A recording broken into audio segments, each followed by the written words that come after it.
Then fixed term employment we discussed means the engagement of an employee on the basis of a written contract of employment for a fixed period.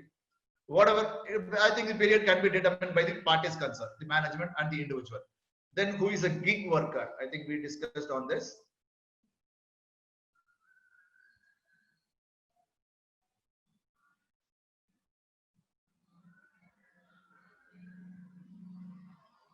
Yeah. So gig worker means a person who performs work or participates in a work arrangement and earns from such activities outside of traditional employer-employee relationship.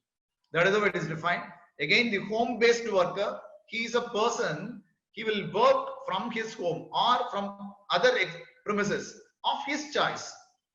So it is not the choice of the employer. So these are all now coming up, right? So the platform work, again, what is a platform work? Means a form of employment in which organizations or individuals use an online platform to access other organizations or individuals to solve specific problems or to provide specific services in exchange for payment. I think we may have to get familiar with these definitions because these are all totally new, right? It is just defined and it is given in the draft of the code. We may have to get ourselves familiar with these terminologies and the definition.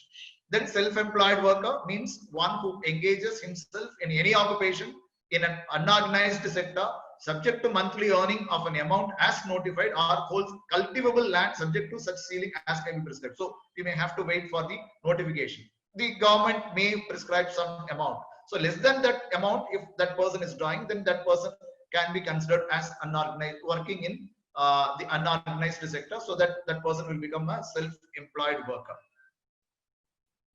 Then again, social security means the measures of protection afforded to employees either to ensure access to healthcare or to provide income security. I think PF, ESI, even the employees' compensation, gratuity, maybe at the time of retirement, after retirement, some income, right, that is given, some lump sum amount is given for support. So again, it is either income support or the medical support predominantly.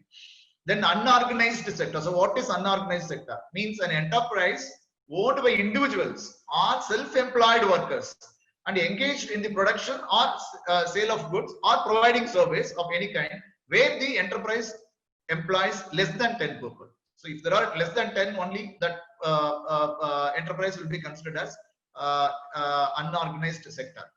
Then who is an unorganized worker? Means a home-based worker or a self-employed worker or a wage worker in the unorganized sector, and it includes a worker who can be in the organized sector but who is not covered under the Industrial Disputes Act or who is not covered under Chapter 3 or Chapter 4 of this code. Chapter 3 is PF, Chapter 4 is ESI. So if that person is, even if that person is working in an organized sector but he is not, that person does not have the protection under IDA Act, then I think he will be treated as unorganized worker. That is how it goes now. These are all, I think, subtle developments, very, very important developments. Then wage worker. Who is a wage worker? Means a person employed for remuneration in the unorganized sector directly by an employer or through any contractor. Again, the irrespective of place of work, whether exclusively for one employer or for more employers, whether in cash or in kind, whether as a home-based worker or as a temporary worker or as casual worker or as a migrant worker or workers employed by households including domestic workers.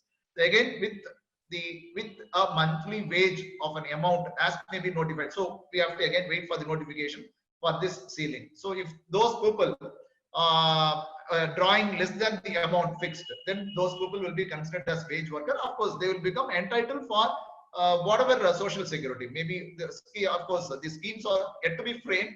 We may have to watch out on that. Then interstate migrant. I think this is not new. Again, it is defined under the Interstate Migrant Workmen Act, but still it now will include the regular employees also. So you, as an employer, as a management, part of management, if you are recruiting a person from other state, even a direct employee, that person can also become an interstate migrant workman now.